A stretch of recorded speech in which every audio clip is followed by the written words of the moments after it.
Good morning, everyone. We're so grateful to have everyone here this morning, afternoon, or evening, depending on where in the world you are tuning in from. We are very grateful and honored to have our two speakers joining us. We'll go ahead and kick off this March session of our Glowderm Trainee Committee webinar series. We are, like I said before, very grateful and very honored to have two incredible speakers today joining us from Mexico. We will be learning about lichen sclerosus, key clinical and evidence-based treatments. Before we begin the teaching portion, I just have a few things to go over. The first today is I'm delighted to be the host today. I'm Alexis Strahan. I'm based out of Boston in the US, and I'm joined by two wonderful volunteers this morning, Natalie and Georgie, who will be helping moderate our chat function. So please feel free to engage via the chat function and put in any questions or comments you have throughout. And these webinars are hosted monthly by the Glowderm Trainee Committee, which is part of the International Alliance for Global Health Dermatology, or GlowDerm, which is under the International League of Dermatological Societies, or the ILDS. And our mission in general is to promote knowledge equity by enhancing access to dermatologic education worldwide. These webinars being part of that. Also included in that is our podcast series, so keep an eye out for that. And a little bit of meeting etiquette this morning. All of our attendees, we are so glad to have you. We will have your audio and muted throughout, as well as your cameras turned off to allow our speakers to have uninterrupted time. But please feel free to put any questions, any comments in our chat function or in the Q&A, whichever one is easiest for you. And then at the end, we will go through those questions led by Natalie and Georgie, and we'll be sharing further information at the end as well. Okay, so we are delighted to have Dr. Treviño Rangel, who is a vulvar pathology specialist and an ISSVD fellow and member of the ISSVD's Care of All Women's Committee, speaking to us, as well as Dr. Quiñones Hernández, a second-year dermatology resident with a special interest in trichology and vulvar pathology and vulvar dermatoses. So we are delighted and honored to have them this morning. And with that, I will turn over the floor to them. Hi, good morning, everybody. I'm Dr. Deyanira Quiñones. As Alexis gave us the beautiful presentation, we're both dermatologists from Mexico, and we'll start the presentation with some clinical cases. So the main topic today is lichen sclerosus with focus on clinical and evidence-based treatment. So we're safe to say that we've got no relevant disclosures. And the main objectives of these presentations is to recognize the clinical features of bulbar lichen sclerosus across the different stages of the disease through some illustrative clinical cases to identify the classic and variable morphological findings that we can came across in mainly to be sure to make an early and accurate diagnosis and to enhance diagnostic confidence in you by correlating clinical patterns with some real case presentations.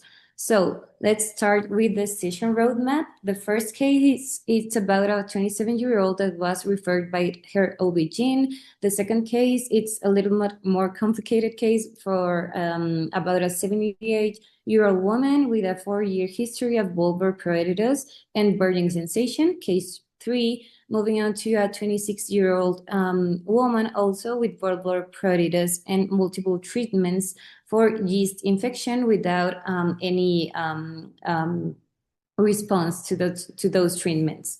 Then we'll move on with Dr. Lucía Treviño, who's going to talk about mainly about the clinical presentation and evidence-based treatment for this disease.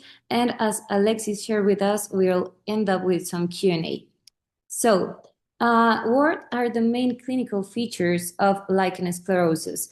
This is a chronic lymphocytic and autoinflammatory mucocutaneous disorder with a predilection for the anogenital area. Previous nomenclature include lichen sclerosus and atropicus, bulbar sclerosis, and lichen planus sclerosus. So you can see in some old literature these names, and they are all referring to the new nomenclature that it's lichen sclerosus. So from the some key points of the epidemiology, the male to female ratio, it's 1 to 3 and up to 10, depending on the study. And there are two peaks in presentation, where two main stages or ages of women that we should suspect of this disease. So the first peak of presentation, it's in the premenopausal women around the ages of 5 up to the reproductive stages. And the postmenopausal women, it's the second peak of presentation with the main year or the mean age being 61 years old. It's important to understand that this chronic disease, being a lymphocytic pathology, it can be accompanied or coexistent with lichen planus, with vitiligo, morphea, all either on the genital or extragenital area.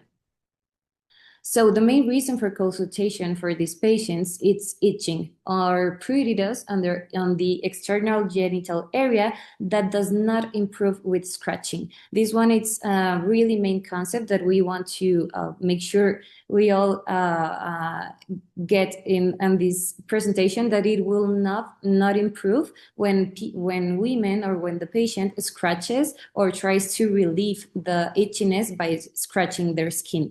It usually patients come with multiple years of evolution and multiple treatments without any improvement, and it's also associated with the inability to perform some activities that they previously could do, like use tight clothing, do cycling, or some exercises like horseback riding, or also it interferes with sexual intercourse.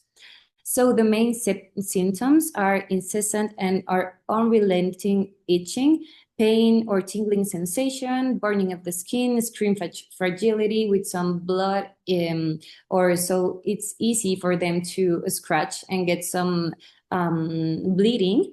Also, dyspareunia, that it's the difficulty to maintain sexual intercourse secondary to pain during the relationship, and changes in urination. But it's important to mention that some patients may be asymptomatic.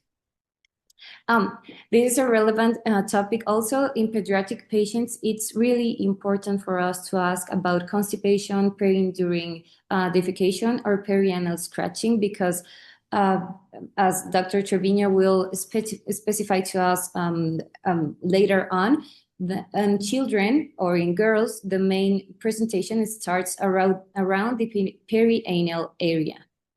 So the anatomical differences on the presentation or on the prepubertal patients, it's going to be this thing I just mentioned. The perianal region will be the main region, the main affected region. And in postmenopausal women, clitoris, labia minora, and perineum will be the first or the main affected regions. With some clinical manifestations, we can see at the clinical or physical exploration some hypopigmented and partially atrophic skin, ivory or wrinkles appearance, like a really soft tissue, with a figure 8 pattern, as we can see in the next representation with the number 8. Some purpura or some ecchymosis, some local bleeding, hyperkeratosic, that it's some widened and thickened lesions, sclerosis, that refers to the indurated and whitish lesions, as you can see referred here as the number 2, ulcerations, blisters, depending if there's an overlapping pathology, and some variable degrees of scarring. But as we will see later with the clinical cases, I think we will get this much clearer. So in advanced stages, we can see some complete anatomical alterations, mainly in the midline with midline adhesions, and the reabsorption or absorption of the labia majora and minora. Some patients can present with swollen clitoris that it will be hidden in its clitoral hood, and some introitus stenosis with variable degrees of stenosis. So number 1 and 2, we can see the hyperkeratotic plaques on the labia majora and labia minora. And number 3 is representing the perianal sclerosis with the disappearance of cellophane tissue like skin. And on number 4, perianal sclerotic with hypochromic changes on the skin. And the picture on the right, we can see on number 1, the reabsorption of the labia majora, on number 2, the clitoris hidden by its hood, and on number 3, some fissures secondary to scratching. So where are we going to find it on the vulva? It's safe to say that we can divide vulva classifying it according to the epithelium type. So the first area, it derives from the ectoderm, and the extension, it's the pubis, and it's the one we can see here represented on the color blue, the lateral surface of the labia majora, and the perineum right on this area. The type of epithelium, it's a stratified squamous keratinized dried skin with follicles and pilosebaceous glands present on the skin. And the main pathologies that we can observe on this area, on this first area, it's lichen simplex chronicus, contact dermatitis, psoriasis, and other dermatological pathologies. But we're going to move on to the area number 2, that it's also, we can call it also as a transitional area where we can start to see some absence of hair and that the skin is transitioning to the mucosa. The extension of this is the inner and medial surface of the labia majora, the labia minora, and the clitoris and its clitoral hood just above the midline. The epithelium, it's a partially keratinized modified mucous membrane. So this is the main area where we can encounter with some lichen sclerosus, or it's the first differential diagnosis that we have to suspect if a patient comes to us with some pain, itchiness, or tingling sensation or burning sensation on this area. And the third area is derived directly from the endoderm, and it comprehends the vaginal introitus and the vaginal canal. The epithelium, it's just a mucous, non-keratinized membrane. So the main pathologies right here we're going to think about lichen planus, contact dermatitis, or Behçet's. Okay, so moving on to the first case, we've got a 27-year-old female. She's a gym instructor, and she was referred to us by her treating gynecologist due to identification of some anatomical changes on examination as compared to her last visit 2 years prior to this recent consultation. On history taken, she reports several months of history of intense vulvar pruritus and occasional pain without a specific journal pattern of this pruritus or itchiness, but she refers that it's increased the intensity after exercise. And she also reports recent dyspareunia and decreased lubrication during sexual intercourse. So the first lesson we want you to take of this presentation is to be able to identify the early and the advanced stages, the clinical findings on the early and advanced stages. So at the physical examination, we can see some hypopigmented and partially atrophic skin. I'm going to turn on my laser. So I don't know if you can see it, but as we can see, this is the area with the hypopigmentation that it involves the labia majora, the perineum, and the perianal area. So if we can imagine, it draws like an 8 figure. It refers to this. This is what we refer to with the figure 8 pattern, and the ivory and wrinkled cellophane appearance of the skin is represented mainly on this picture. Moving on to the next images of the case. Once we opened the labia majora, we can see some remnant area of scarring, as in this more dark or pigmented line that it shows us where there was before the separation between the labia majora and the labia minora. In both of the sides of the patient, we can see some manifestations of advanced stages of this disease with the reabsorption of the labia majora and variable degrees of scarring. Then up till now, there's no clitoral involvement of the clitoral or hood yet. Maybe it's a little, it comes with some edema, but not with reabsorption of the midline. Moving on to case number 2, we come up with a 7-year-old female patient with a 4-year history of itching and burning sensations. Since she refers it's associated with the onset of stress urinary incontinence.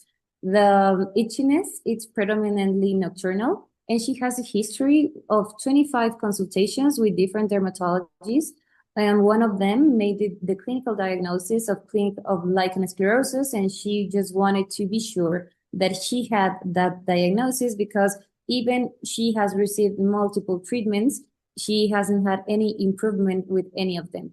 These treatments will be, well, they included clobetasol, moisturizers, vulvar or vaginal estrogens, topical treatment for fungal or yeast disease like isoconazole, and treatment with anti-inflammatory components or ingredients. So when we saw the patient for the first time, these are the clinical images of the physical exploration. We clearly can see that we can't find any of the classical manifestations of lichen sclerosus that I have mentioned prior to these images. We can see a lot of edema and erythema on the area. It's more common to see on contact dermatitis. So we made the clinical diagnosis of contact dermatitis around the vulvar area, and on the folds on the inguinal folds, we can also see these star-like pattern lesions, and we made the secondary diagnosis of yeast infection or intertrigal candidiasis. The patient came with all the treatments she has used before with any improvement. So lesson 2 we want to take of this presentation is to identify the classic and variable morphological findings that patients can come with us, and to treat first the overlapping pathologies. So we manage the overlapping pathologies that I have just described with the treatment of the Candida intertrigo and the contact dermatitis, mainly with being the irritant or the contactant from urine. As she mentioned, she had urinary incontinence. We treated her with systemic steroid therapy, systemic antifungal therapy, and topical zinc oxide, only to repair the skin barrier. So after the treatment, 1 month after the treatment, she came to us again for her follow-up consultation. And now we can see the more of the classical changes of the lichen sclerosus with the hypopigmentation with atrophic plates or atrophic skin on both labia, and with the reabsorption of the labia being right here, the remnant or the hyperpigmented line that shows us where the previous fold was. And we found a specific area to be focused on with this sclerotic plaque with more indurated consistency by the palpation. We biopsied this area of the skin and it was positive for intraepithelial neoplasia. And I forgot to mention, we can see right above here, or right above the perineum, that it has also some ulceration and fissures. And lastly, the case 3, the patient is a 26-year-old female with history of pruritus of 1 year. It worsens during menstruation and with the use of sanitary pads. She has been treated with multiple times with oral antifungals like fluconazole and itraconazole simultaneously, and topical steroid therapy simultaneously with any great improvement. And she feels that she has experienced some significant friction on the perianal area also. So at the physical exploration, we can see some vaginal discharge, some erythema on the vulva, the right labia minora more lichenified than the left one, with some atrophy and retraction, as we can see here, and some fissures, as we can oversee in this image. Excoriation on the right labial fold, that it's right here, and the clitoris and clitoral hood are really edematous, as we can see above this area. And the last lesson to take with these three clinical cases is to always consider lichen sclerosus as a differential diagnosis when there is no response to multiple treatments for other pathologies, and the patient is still referring some itchiness or pain or burning sensation on the vulvar area. So the initial therapy we gave to her was cetirizine during daytime, hydroxyzine at bedtime, and topical zinc ointment for the skin reepithelialization. After therapy, 2 weeks after therapy, she came to us for the follow-up consultation, and on physical examination, we can see more clearly the fusion of the labia majora and minora, depicted right here in the images, some less pronounced hypopigmentation as compared with the two cases we saw before, and the figure 8 involucrum of the disease, with some persistent clitoral hood edema, as we can see here, and right here that we underlying the edema of the clitoral hood, we now can see the clitoris, but it's already affected this reabsorption or the distortion of the morphology. It's already affecting the midline, so if we don't start treatment early on the early stages, it can evolve to obliterate the clitoris, like a total obliteration or sclerosis. So these are the three clinical cases that I hope will be a perfect base for you to get the most of the clinical information that Dr. Lucía Treviño is going to talk about after my presentation. Thank you so much.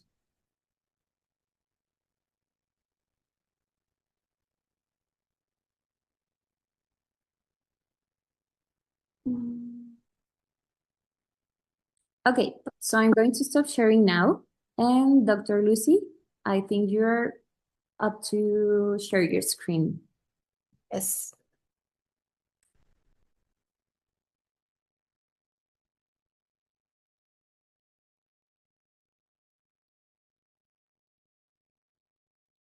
We can see your screen. It looks great. Okay. Hi, my name is Lucía Treviño. I'm from Mexico. I'm very happy to be here. I'm very excited about this invitation. Thank you to Glodarm and Alexa Rice, who was the one who contacted me. And thank you to Alexis and to Natalie and to Georgia that are here helping us. And we are going to start. Well, lichen sclerosus, I think it's very important for us to talk about it because it's an under-recognized and underreported disease. And it starts with us as dermatologists not recognizing the signs, the clinical signs. I have no conflicts. As Dr. Deyanira said, these are the objectives of this lecture. And well, we will start with epidemiology. She already talked something about it, but I want to point this, and there is always this, we always know that it has this bimodal distribution in prepubertal girls and in postmenopausal women because they have in common hypoestrogenic stage. But this is a story. It was published in 2021, if I can recall. It is the largest cohort of women, and they wanted to know some demographics about these women. And this table calls my attention because we can see that women between ages of girls and 0 and 17 years, they have a 4.93 percentage.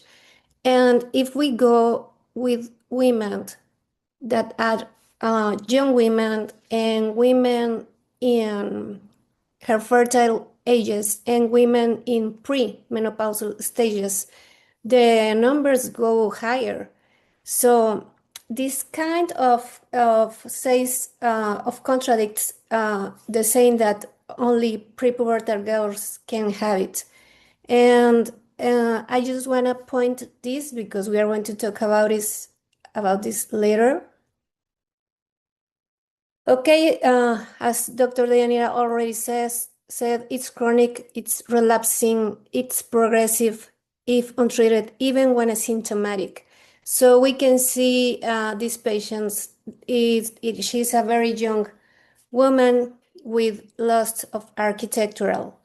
And it is obvious, and she had no symptoms, so it was a very, very late stage diagnosis.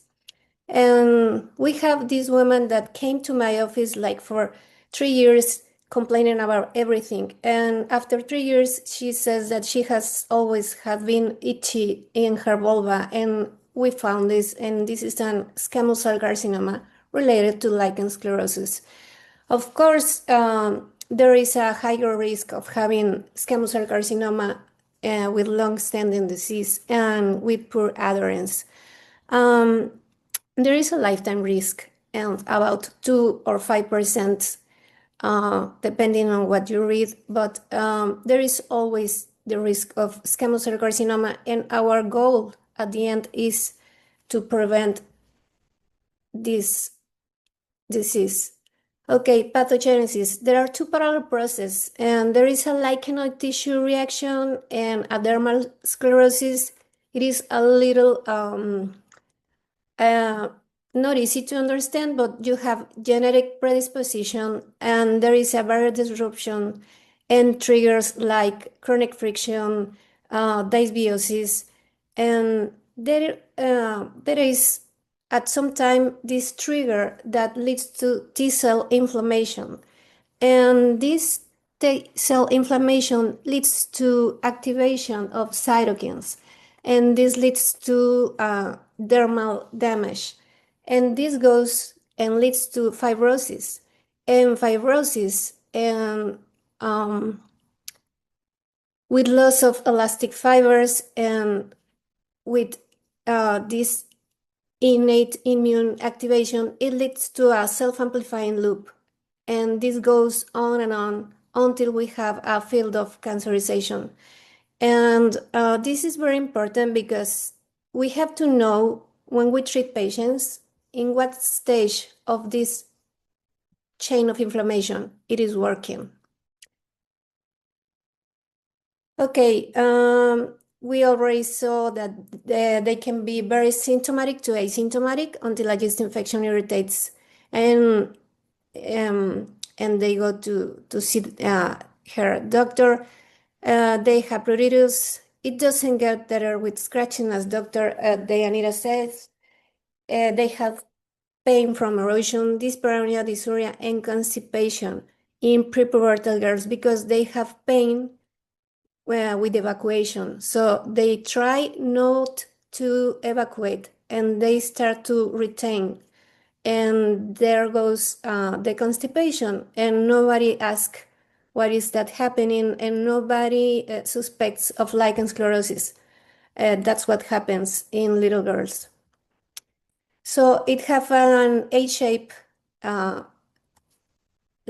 form of affection because it is an anogenital affection. And we can see also lichenification if we can see it like in a more specific way. We can see this skin that is hypopigmented, is crinkled, and it has like a lichenification. Also in this patient, we can see hypopigmentation and lichenification, and this is like tissue paper or cigarette paper. Again, this is an H-shape form of affection, and we can see like in this patient, this young patient, she has I'm sorry, I can't see my pointer. Okay, we can see that there is loss of architectural. there are very, very drastic architectural changes, and this is a very young woman, so I lost my pointer. I'm sorry. Let me see.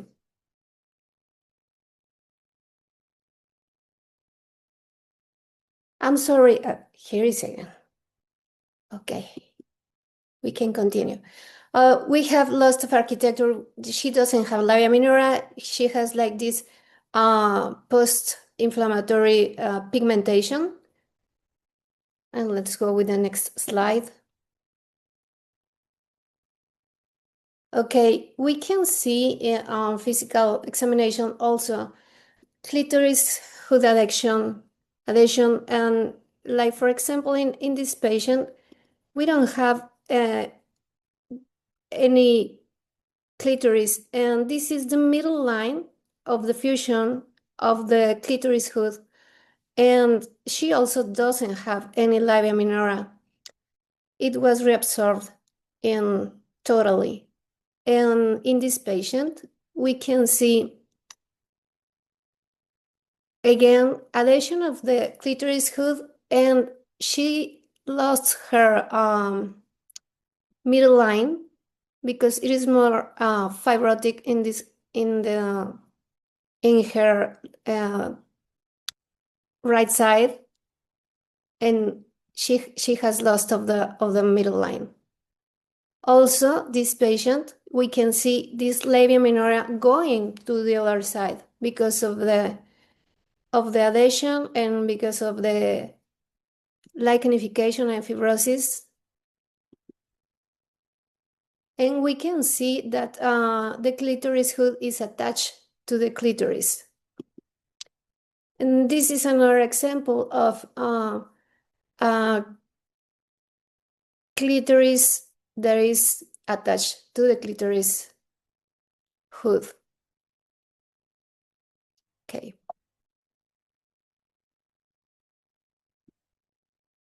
We also have buried clitoris, and it is very interesting because it gets under the clitoris, under the hood, the clitoral hood, and we can feel it, but we cannot see it as in this patient.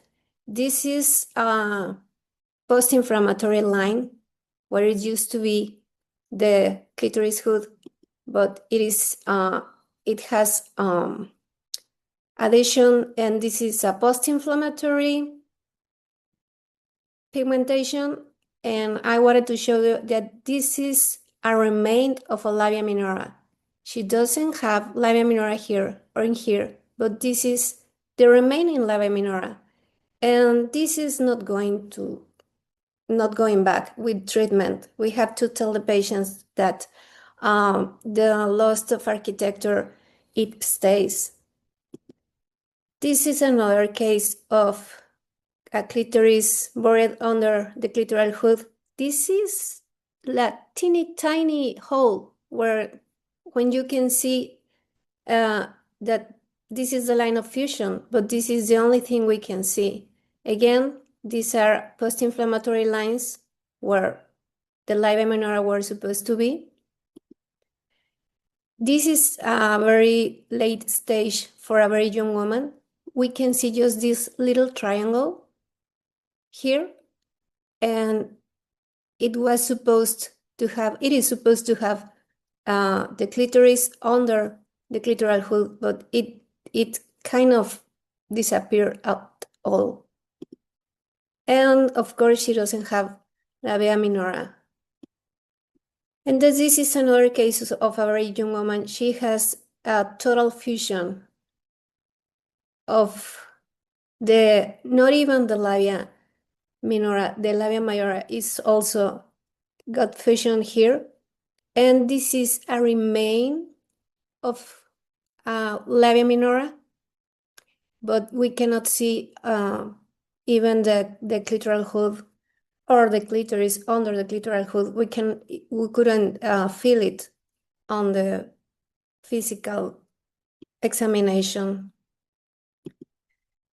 Okay, we have labia minora, clitoral hood, clitoris edema, and waxy appearance, and this is very obvious in all these pictures, labia minora can be like puffy, and the clitoral hood also can be puffy, and clitoris can be puffy, and it looks like swollen. Clitoris hood, it is supposed to just lie over the clitoris. It is not supposed to have its own shape. And we can see that here and here and here, there is also um, an edema in all the labia minora and the clitoris, the clitoral hood. Uh, Here we can see it has its own shape, and that is not a regular thing to find.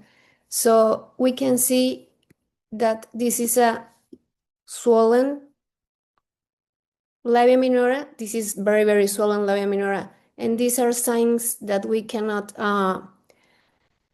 must have in mind, because it talks about activity. When we see our patients after months of treatment, we have to look for edema and this waxy appearance, because it means that it is active, it is still active, as we can see. So remember, clitoral hood do not have its own shapes. It is supposed to be a very soft tissue that only stands on the clitoris.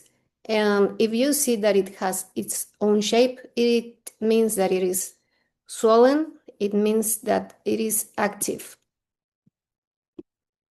Okay. Fissures. We have a lot of fissures because of two different things. One, the skin can be very fragile, and two, the skin can be very hyperkeratotic, and it loses its elasticity. So fissures in perianal and in perineum are very easy to find, because perianal skin is an sphincter, so it goes, it crackles, and it goes like healing, and it cracks again, and we can see fissures like in here, like paper cut fissures. They look very, very thin, but they really hurt the patient. They are very in pain. We can see a swollen labia, a swollen clitoral hood. We can see kind of scarring here. This is a patient with another fissure that I made myself. I was trying to split the labia majora during examination, and oops, I just made a fissure, and she was like, "Oh, it's hurting," and I was, "Oh, okay, I'm sorry, so sorry." This is, they say, I have pain, and it hurts when I go to the bathroom, and this is a fissure. This is another patient with a lot of fissures, and as they are in this zone that is this is the perineum, but it is very near to a preanal zone. It's very confusing for too many doctors, because they think that they have hemorrhoids, and they get treated like hemorrhoid patients for years, and they have lidocaine, and they have even surgeries, and these fissures just don't get better. So we have to suspect of lichen sclerosus, even if fissures are only in the perianal area, even if they are adults, because sometimes it is the only place that we can find at the beginning signs of lichen sclerosus. This is another patient with obvious hyperkeratotic skin, and she has these fissures. This is another fissure that I made in the office to my patient, and I was trying again to look the perineum and the posterior fourchette, and she says, "Ouch!" And I said, "Oh, I'm sorry. This happens. We tried not to do this, but this happens a lot." And this is another fissure. It goes most to the intergluteal cleft, So we have to look and we have to ask the patient to, can you please show me and can you please lift a little so I can see your intergluteal cleft, because lichen sclerosis can affect also intergluteal cleft. And if we don't have that in mind, we are losing these lesions, and they are not going to put on their medication in that place. Hyperkeratosis. It's more common in clitoral hood and in posterior fourchette and in perineum. It is the last thing we can clear in the first 4 months of treatment, because it's difficult to treat, but at least at the end, it is the last thing that we are going to be cleared.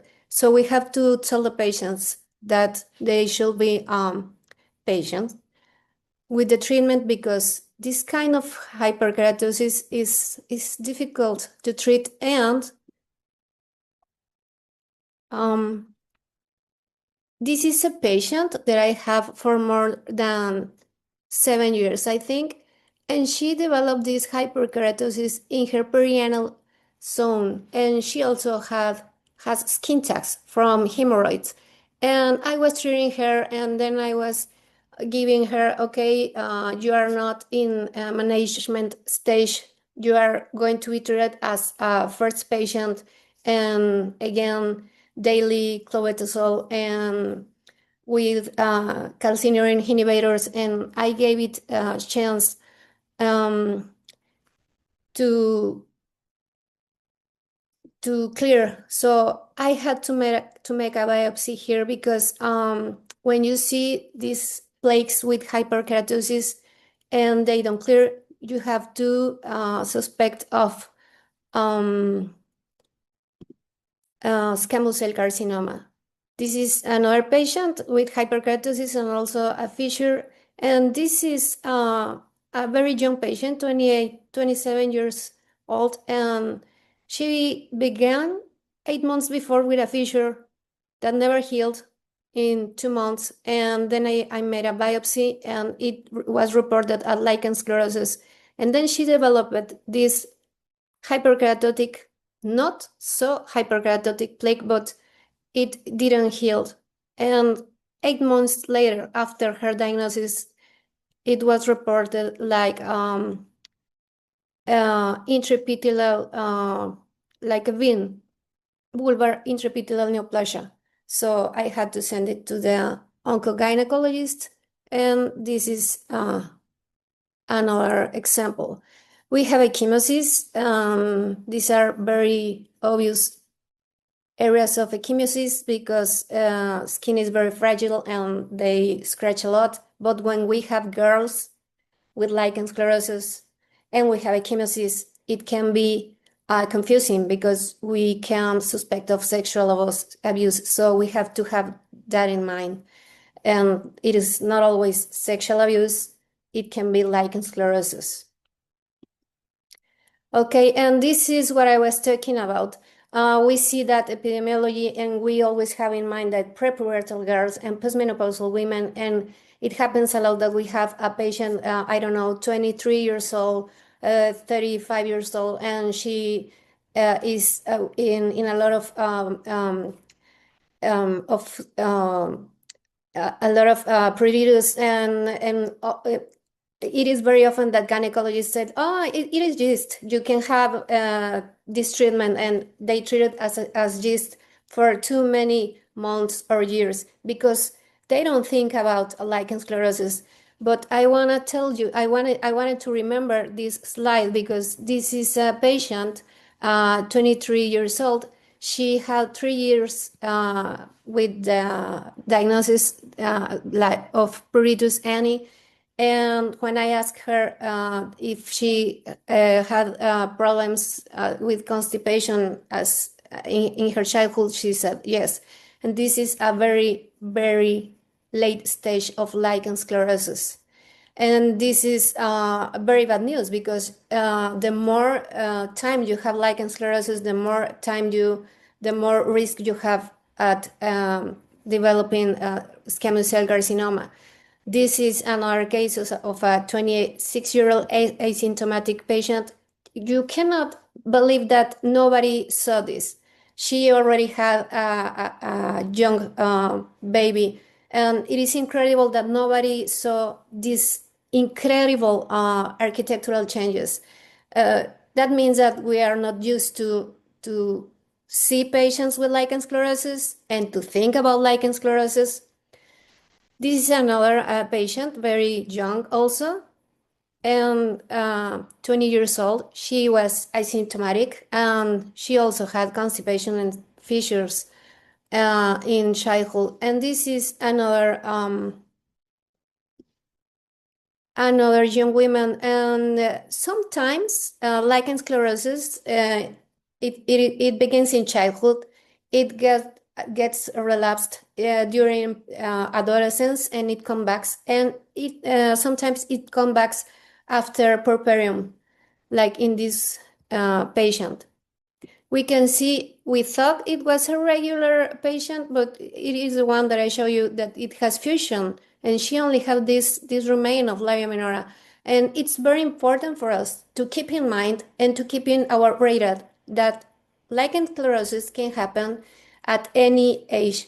These are patients, young patients that, of course, they began at childhood, but we can have new patients with first presentation of lichen sclerosus at 40 years old, at 48 years old, at 35 years old. It can happen at any stage of our life. So we have to have that in mind, because if we only think about this bimodal presentation, we are losing a lot of diagnosis. Diagnosis is primarily clinical, but we can biopsy if uncertain, if there is no response, if squamous cell carcinoma is suspected, or just to give patient certainty, because we are going to say, oh, it is a long-term disease, the treatment is for life, you are not going to get cured, only control. So I think it's very important to make a biopsy. And we have to rule out GIST, lichen simplex chronicus, contact dermatitis. And we have to remember that if we don't have a non-conclusive report, it does not rule out lichen sclerosus, because the report of our pathodermatologist, it is not going to say that it is a normal skin. It is going to say that it has a lichenoid pattern or a psoriasiform pattern, and you have to trust yourself, and you have to trust what you are clinically looking. And you are going to say that it is lichen sclerosus, and you are going to treat it like that. Where to biopsy? The better sites to biopsy are the erythematous, or the hyperkeratotic, or the thickened, or the fine crinkling, or where you see ecchymosis. And normally a punch biopsy is enough, 3 to 5 millimeters. And you have to do more than 2 biopsies if you see not only lichen sclerosus, but you see another kind of lesion that it seems suspect, and it doesn't look like lichen sclerosus, and you have to rule out squamous cell carcinoma. You can do 2, 3, 4 biopsies. It's better if we avoid middle line and clitoris, because it doesn't heal so well, but if only you have a middle line area to biopsy, you are going to do it. These are the histopathologic features that we regularly see. And okay, management. It's very important to give written information to our patient and to tell them that lichen sclerosus is a disease that we are going to control, but the treatment, it will go for their lifetime. We have to have a photograph record. We have to tell them to avoid irritants. They have to have hormonal replace therapy if they are in this premenopausal stage, or in menopause, in postmenopausal, because it can have more symptoms, and symptoms can overlap. If they have itch, we can give them antihistamines. petrolatum to moisturize the zone, and then we are going to the first line treatment. The first line treatment, it is still ultra potent corticosteroid, and it is clobetasol. And in your countries, you can have these other super potent topical corticosteroids, and we are going to give them in ointment, and we have to tell them that they are going to apply it in a tiny, very tiny amount. I always show them in my practice that it is like a tip unit, like in this picture, and 1 or 2 daily for 3 or 4 months. And we're going to treat according to clinical evidence of disease, not according to symptoms, because symptoms are clear very, very fast. Like in 10 days, they say that they are 100% cleared of the itching and the pain. But we have to be aware that we are looking for the clearing of lichenification and hyperkeratosis. The hypopigmentation maybe is going to get better, but you have to wait until 8 months, for example, and that is not important for our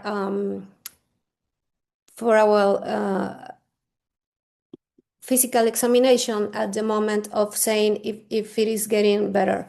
And this is where clobetasol works in this moment of the T-cell inflammation, and it helps to stop cytokines and IFN gamma and TNF alpha and the interleukins, and it diminish the oxidative stress. And so we know exactly where clobetasol works. Follow-ups, in the first 4 months, we can see them every 4 or 8 weeks. Older women sometimes need 4 weeks. Younger women, you can see it every 8 weeks. And you have to ask for adherence, for improvement, for side effects. Do not send them with a prescription of application 2 times for 2 weeks, then daily for 2 weeks, and then as needed, because it is not going to work that way. And it helps me a lot to send them a picture and then to send them a picture where they should apply it. Sometimes I take a video and they take it, they use it as a guide. Every single visit, you have to ask your patient if she feels well, if she did read the package insert and stop using after 2 weeks, or a neighbor or Google or a TikToker told her that corticosteroid was too strong to use and she stopped using it, or we have to ask if she's using it too much or in the wrong place. Never, ever, ever trust your patient, because there is too much information out there and it's easier to believe. Don't know why, but always suspect that they maybe are doing something wrong. Follow-up after disease control, we can see your patient every 4 to 6 months. You know your patient. You know if you can trust a patient and see her at 6 months, and you know if you have to see her every 4 months. And when LS is controlled, you can decrease the superpotent steroid to 1 to 3 times a week, or a mid-potency steroid such as triamcinolone only and to use in daily. But I think it's like a prize for them to tell them that it is the same clobetasol, but you are only using it 3 times a week, or what time a week, because they are also using other things for menopause. So I think it is, I choose over always to stay with clobetasol 3 times a week, 2 times a week, and they go very happy. These are examples of before and after 3 months of clobetasol. Lack of response. We have to think it's adherence, it's estrogen deficiency. It has contact dermatitis, even to clobetasol. It has an infection. You have to rule out malignancy. You have to think of vulvodynia, because it can goes along with lichen sclerosus. You must think in additional diagnosis like lichen planus, or sadly we have 5 to 10% of patients that have persistent lichen sclerosus, so we have them on daily clobetasol. For refractory disease, we have calcineurin inhibitors. It is very useful for patients that cannot see exactly what they put on the medication, the clobetasol, and we can use it instead. But if we are using it because the disease is refractory, we do not stop using clobetasol. We add it to the treatment. We do not stop using clobetasol. And we tell the patient to keep it in the fridge to avoid the burning sensation. And again, this is where calcineurin inhibitors work. It stops this step of T cell inflammation. Okay, I have to go faster. Other therapies, these are all therapies that we don't use anymore. Testosterone was very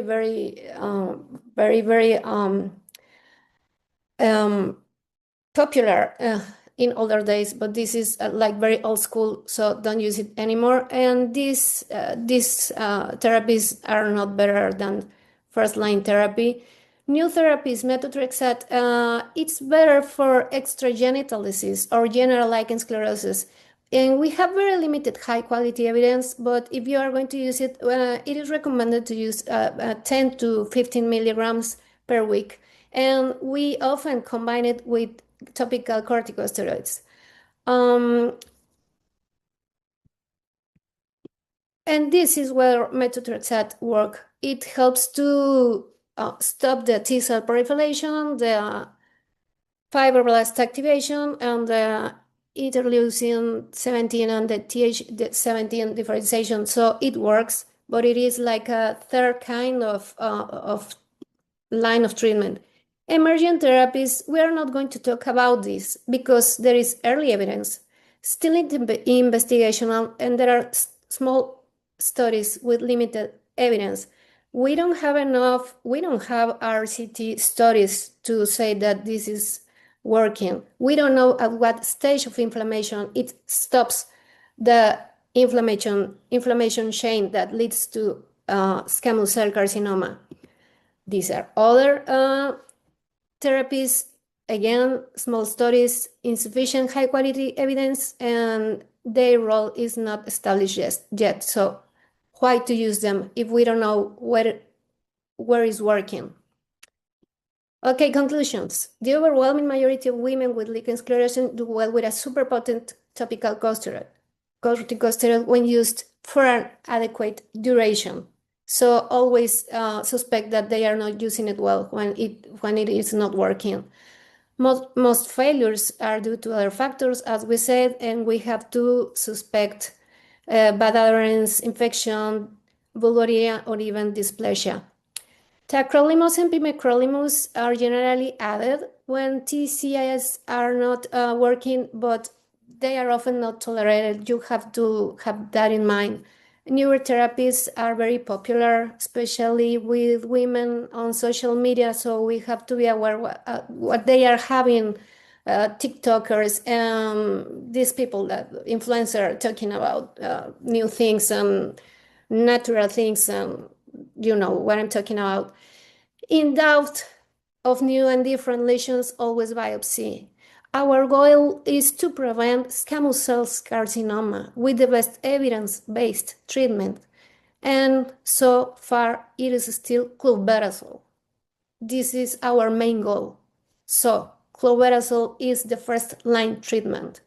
We have to learn to find the wolf between all the sheep. This is our goal. So we are going to still learn to look a lot of pictures, to see a lot of patients. It takes a long curve, learning curve to to uh, to see the early stage of lichen sclerosus. So I encourage you to keep studying, keep looking at pictures, keep looking at patients, because it affects a lot of women, and it affects a lot of women and quality of life, and it leads to squamous cell carcinoma. So This is my reference. These are my reference. Thank you very much. This is a picture of my city, Monterrey, from my office. Sorry for my accent and my and well, thank you very much. I hope you like this lecture. Thank you both so much. That was incredibly helpful. And I think sometimes we forget when we go to these talks how helpful, as dermatologists, we're seeing things every day in the clinic. And the amount of clinical photos that you both provided is so helpful for us to train our eyes to recognize these things in the very early stages. So incredibly helpful. We have many questions, but I think what we'll do, I'll just remind everyone, all of these are recorded from beginning to end. So if you have to step off for clinic or trainees or lectures. All of these will be recorded, so you can go and watch it later. But we'll address probably 3 questions just to respect our speaker's time, and then if we can address them maybe later via email, we'll do so as well. So I will transition it over to Natalie to go through the question and answer session.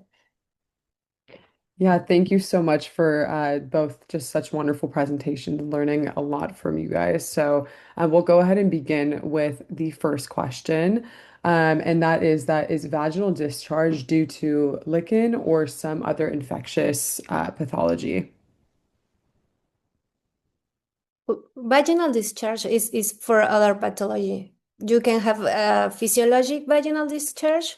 You can have yeast if it is white and like yogurt. And if it doesn't smell, but lichen sclerosus doesn't cause vaginal discharge. Thank you. The next question is there any supplement that helps with this condition? Oh, that's a very there is no evidence. There is no evidence, but always what helps is stop smoking, because if stop smoking, it stops it helps to stop the inflammation chains to squamous cell carcinoma. Personally, I don't give anything else, but you can use omega, and we look for vitamin D levels, because here in Mexico we have a genetic predisposition to low vitamin D levels. So that's what I do in my practice, and there is no evidence. It's Thank you so much. The next question, and this is our third and final question, just again to respect our speaker's time. Can lichen planus and lichen sclerosus be present in the same site? lichen simplex and lichen sclerosus. Planus and lichen sclerosus.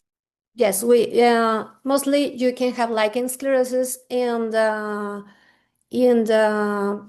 uh, hyper in the keratotic mucosa that is not a mucosa itself. And when you go into the mucosa, you can have lichen planus. You can have both. Lichen planus, erosive lichen planus is very common to go with lichen sclerosus. And lichen sclerosus does not make ulcers and is not so painful. And lichen planus, it's painful, and you can see erosions in the vestibular mucosa, so they can coexist. If you have more questions, we have time. I don't care. I don't know you, but we have time. Maybe we'll finish the ones in the Q&A if that's okay. And please, audience members, feel free. All of this will be recorded and I'll go over where to find it later. But if you're willing to answer them, there's a few more questions left. Yes, of course. Okay. Oh, go ahead. Sorry. Okay, so the next question is once the disease is controlled with acitretin, how do you maintain the dose and do you lower the dose? Once the disease is controlled with Acitretin. So here in Mexico, we don't have acitretin, and the therapy to control the disease as Dr. Treviño said, it's clobetasol. It's always a high potency topical steroid. So, Dr. Lucy, if you'd like Yes, to. there are studies with acitretin, and then there is lack of evidence. The methodology of those studies do not help to say that acitretin is better, and it is not a first or second or third line therapy. It was used because it was supposed to help hyperkeratotic plaques, but we don't use it. We don't recommend it as a first line therapy or second or third line. Yes. Thank you.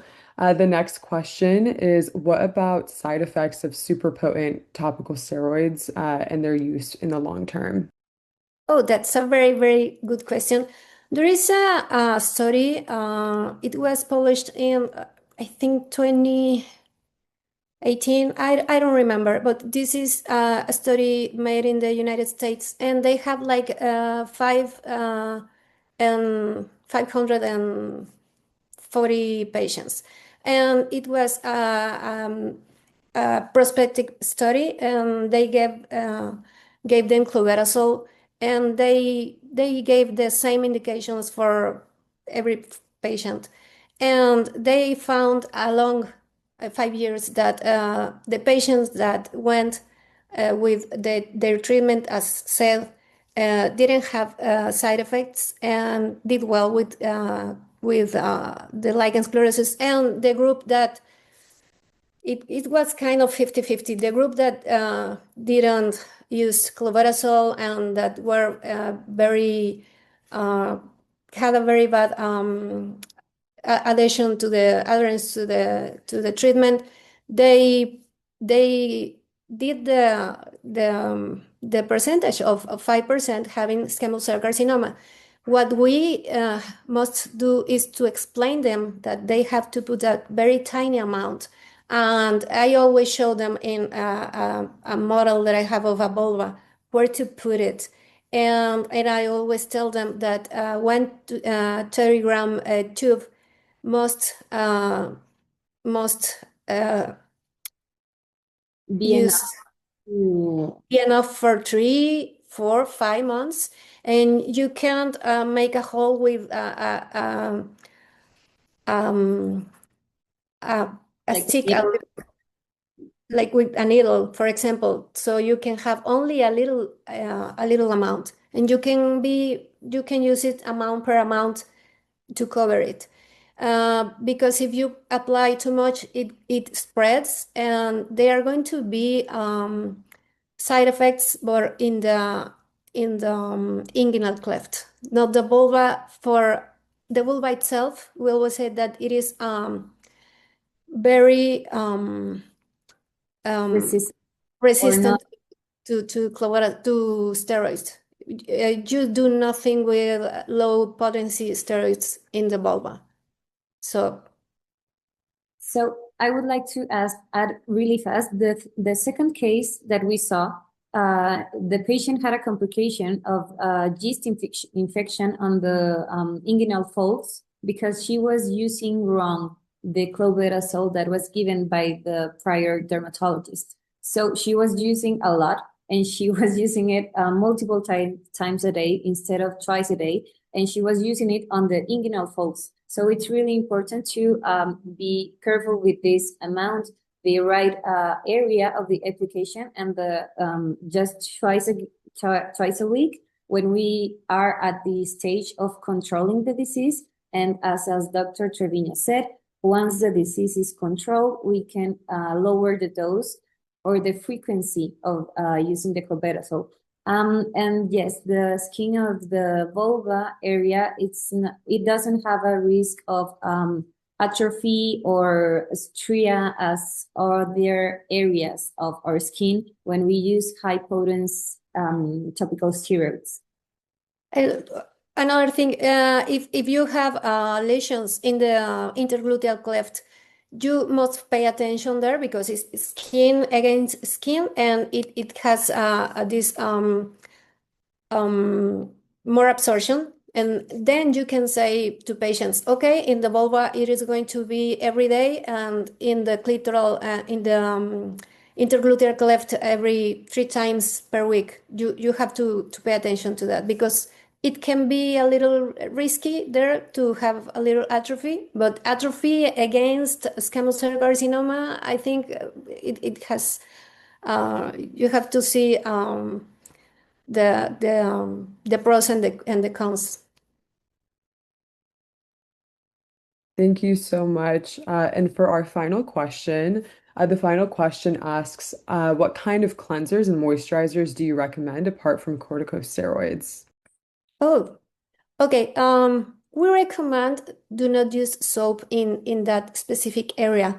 And if you are looking for soap, you have to look for Syndet soaps, whatever that is useful for atopic dermatitis, for example.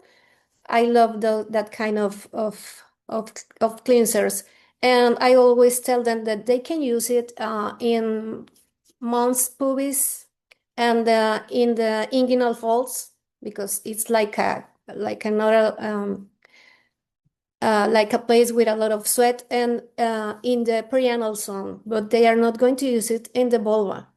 In the vulva, only water, and they have to open very gently, and you can take off the remains of blood or the remains of our own Ointments. yes, remains of whatever Um, remains there.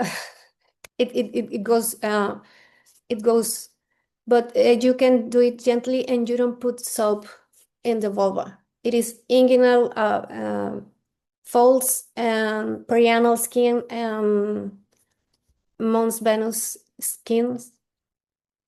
And moisturizers to combat symptoms. We use, as we saw on 2 of the cases, topical zinc oxide cream or ointment, and petrolatum jelly that it's called by the brand Vaseline.